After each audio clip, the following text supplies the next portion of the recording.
Okay, welcome back to this with me. So, today we're giving away a free download code for Run the Jewels 1, and you just look in the comments below this video for that, and you just have to put it into the website. I'm sure I'll put the website down there as well, and it will not work on mobile. If you're one of my friends, I sent this video to, and you just look at the link and you want to redeem the code, you want to listen to this album, you can't do it on your phone. You have to do it on your computer. Alright, so what I want to talk about today is this very interesting album I found. It's called Chuck Person's Eccojams Volume 1. And so, this is the album that started Vaporwave. I don't know if you guys know what Vaporwave is. Vaporwave is basically, to understand Vaporwave, you have to understand plunderphonics.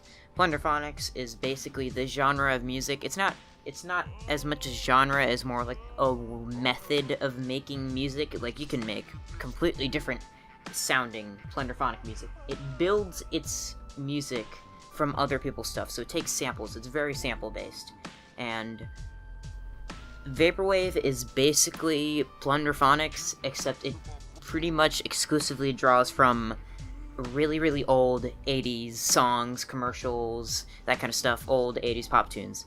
And it is kind of a meme, in a sense, on the internet, as it's not, because it hasn't really gone anywhere since 2015, besides just becoming a joke on the internet, and that's, oh well. But this is the thing that started it. And okay, so Chuck Person, he is the alter ego of this guy named Daniel Lopatin.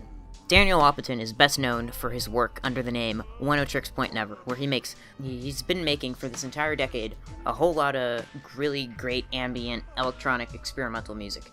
A lot of plunderphonic based stuff in here, but this one, he just decided to upload a couple videos, and it was basically just chopped and screwed versions of 80s commercials and pop tunes. Angels and She's Waiting, I think. Those were the two first ones that really blew up, and so he decided to make an album. He kind of put those songs to old, like, 80s animation, kind of vintage-looking retro visuals, and that really got a lot of people interested. And so he released Chuck Person's Eccojams Volume 1 to a very select number of people. I'll get into that later, but it is, it's kind of hard to find.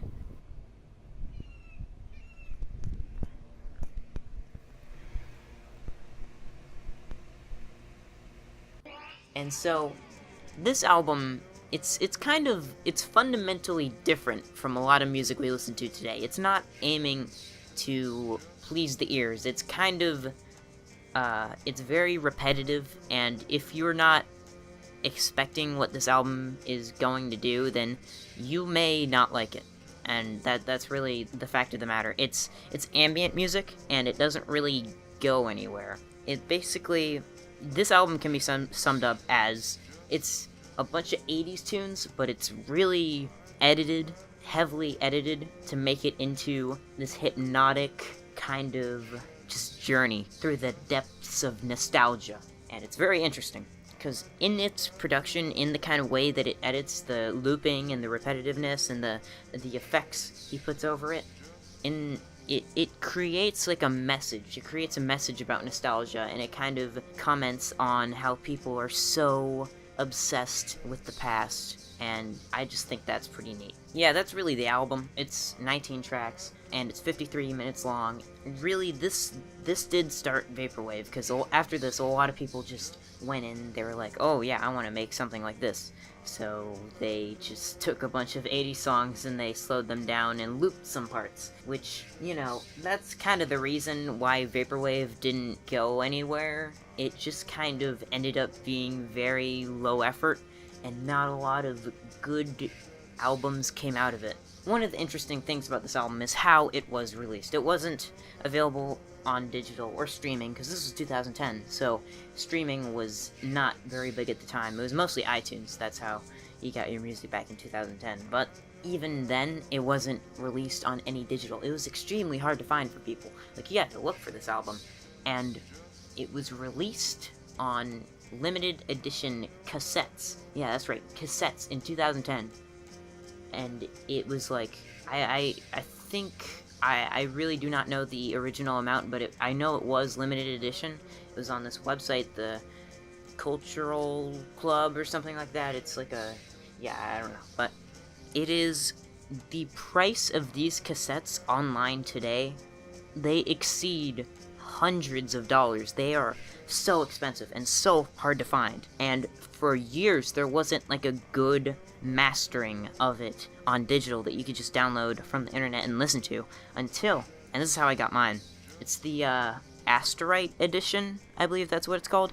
And this audio engineer, he just took a weekend and he reconstructed the album, kind of just remade the album and made it into a high quality master that you can listen to, and it sounds pretty much just as good as the tape. And I really wouldn't know because the tape is so hard to find.